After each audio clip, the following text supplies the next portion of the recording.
नमस्कार। चंद्रकांत भट्ट अमेरिका से। इस दुनिया में हर इंसान जन्म लेता है, उसका मृत्यु भी निश्चित है। लेकिन सत्ता, धन, महत्वाकांक्षा, उसकी वजह से कभी कभी कोई न कोई इंसान किसी दूसरे इंसान के करियर को बर्बाद कर देता है। भारत हो या दुनिया के कोई भी देश हो, सत्ता सबसे बड़ी बुरी चीज़ होती है।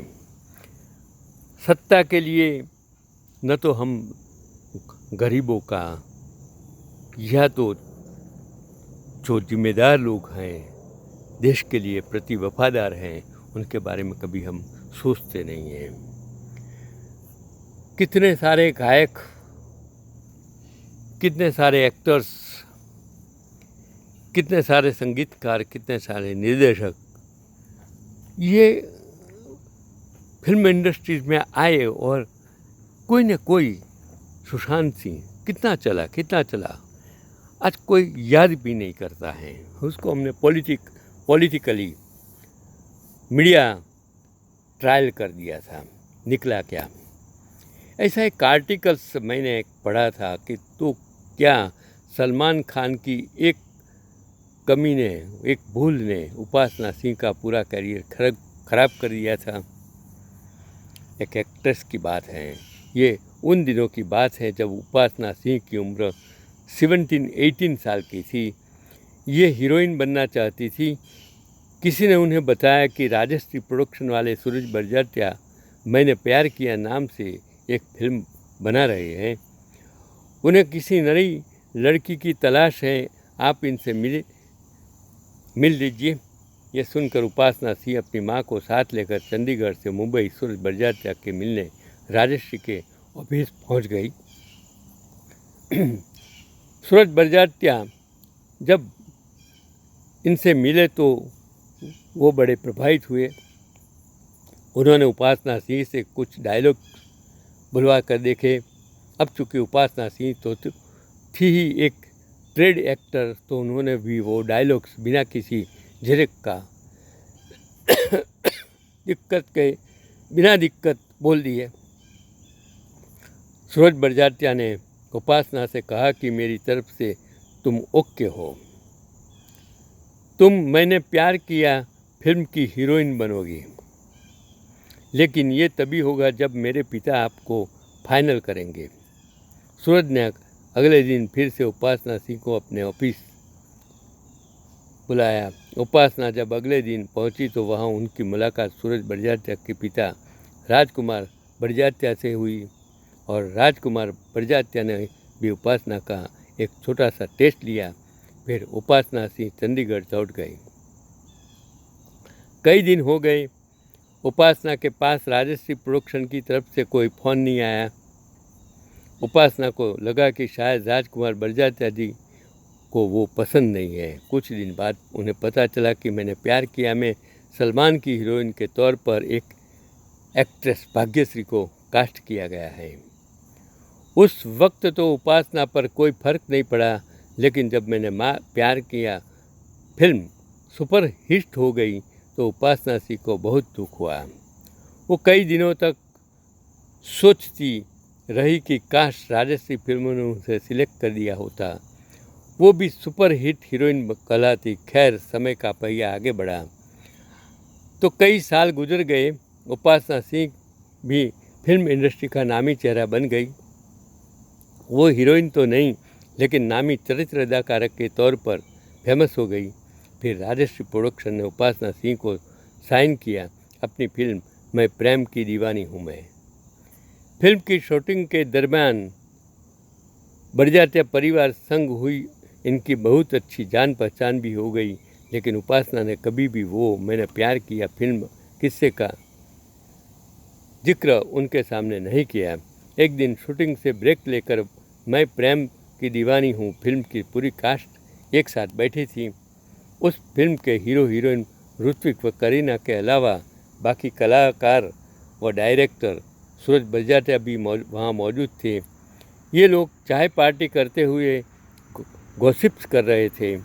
तभी राजकुमार बड़जात्या भी वहाँ आए। एक कुर्सी पर बैठते हुए राजकुमार बड़जात्या ने सभी कलाकारों को कहा, क्या आप जानते हैं कि मैंने प्यार किया फिल्म की हमारी सबसे पहली हीरोइन कौन थी? उनकी ये बात सुनकर उपासना सिंह के कान खड़े हो गए, लेकिन वो कुछ बोली नहीं। वहाँ मौजूद दूसरे लोगों ने पूछा कि कौन थी मैंने प्यार किया की पहली हीरोइन? तब राजकुमार बड़जात्या ने कहा, ये जो सामने बैठी है उपासना। ये सुनकर ऋत्विक, करीना, सभी लोग बड़े हैरान खड़े हो गए। सब जानना चाहते थे कि आखिर क्यों उस वक्त उपासना सिंह को मैंने प्यार किया में नहीं लिया गया था। खुद उपासना सिंह भी जानना चाहती थी कि क्यों सूरज बड़जात्या के फाइनल करने के बाद भी उन्हें उस फिल्म में नहीं लिया गया था। राजकुमार बड़जात्या ने कहा, अगर उपासना को हमने फिल्म में रखा होता तो ये कब की फिल्मों से दूर हो जाती। वो बात राजकुमार बड़जात्या ने मजाक में कही थी। शायद उनका इशारा भाग्य से की तरह था, मगर इसके बाद उन्होंने उपासना को सही वजह बताई कि आखिर क्यों उन्हें मैंने प्यार किया फिल्म से हटा दिया गया था। राजकुमार बड़जात्या ने बताया कि उपासना की साइन सलमान खान से ज़्यादा हैं, हाइट सलमान खान से ज़्यादा हैं, इसी वजह से हमें उन्हें हटाना पड़ा। ये सुनकर उपासना सिंह को बड़ा अफसोस हुआ, क्योंकि उनका मानना था कि सलमान खान के साथ तो कोई ऐसी हीरोइन ने काम किया है जो कद में उनसे लंबी है। वो सब तो स्टार हैं, अगर उन्हें भी मौका दिया गया होता तो शायद आज वो बस एक सपोर्टिंग एक्ट्रेस ना होती, वो भी बड़ी हीरोइन होती। उपासना सिंह जी ने यह किस्सा खुद एक इंटरव्यू में बताया और कहा था कि कभी कभी ऐसा जीवन में होता है कि एक इंसान को जो तक मिलनी चाहिए वो तक कभी मिलती नहीं है और उसे ज़िंदगी भर उसका अफसोस होता है। तो तक जीवन की सबसे बड़ी महत्व की कड़ी होती है।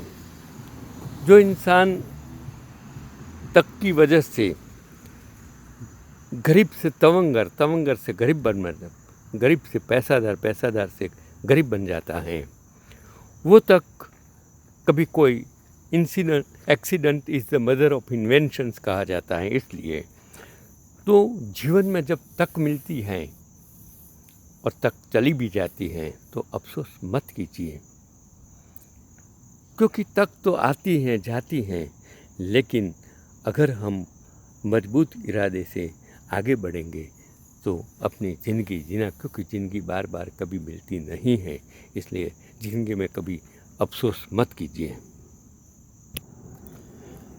कभी कभी मैं सोचता हूँ, मुझे एक आर्टिकल्स मैंने पढ़ा कि क्या धर्म डूबा? औरतों को सती होना चाहिए वरना धर्म का नाश होता है। अभी कोई सती नहीं होती, क्या धर्म डूबा? वो पहले की जो हमारी धर्मांधता, अंधश्रद्धा, अज्ञानता के बारे में ये बात है कि महिला पढ़ेगी तो धर्म का नाश होगा। अब महिला प्रधानमंत्री, स्पीकर और राष्ट्रपति तक का सफ़र तय कर चुकी हैं। क्या धर्म अभी डूब गया है? शूद्र को दीक्षा दी तो धर्म का नाश होगा। अब शूद्र डॉक्टर, इंजीनियर, प्रोफेसर, कुलपति, स्पीकर, प्रधानमंत्री, उप प्रधानमंत्री और राष्ट्रपति तक पहुँच चुके हैं, तब क्या धर्म डूब गया है? मकान मंदिर से ऊंचा बने तो धर्म का नाश होगा। अब बड़े बड़े टावर बन रहे हैं जिनके सामने मंदिर छोटे पड़ गए हैं। क्या धर्म डूब गया है? कहाँ गए वो धर्म के रक्षक? अपनी मूर्खता भरे प्रवचन अब क्यों नहीं देते? वो कितने सारे प्रवचन, कथाएं करने वाले इतने लोग पूरे देश में पड़े हैं, परदेश में जाते हैं, ऊपर नीचे, आकाश पाताल ज़मीन, समुद्र, सभी जगह वो उपदेश देते हैं, तो फिर क्या हुआ? गरीबी देश में से मिट गई। तो हमें सोचने की ज़रूरत है कि उस वक्त का धर्म जो अज्ञानता से भरा था, वो धर्म आज कहाँ है? आज वो अज्ञानता से क्या हम धर्म को बचा सकते हैं? जो उस ज़माने में विधवा स्त्री लग्न नहीं कर सकती थी, आज विधवा स्त्री लग्न करती है, तो क्या हमें कोई तकलीफ़ होती है? क्या धर्म डूब गया? क्या समाज में कुछ हुआ, परिवर्तन हुआ? कुछ नहीं हुआ। हमें बदलते समय के साथ, बदलते विज्ञान के साथ हमें सब कुछ विचारों में, सोच में बदलाव लाना ज़रूरी है।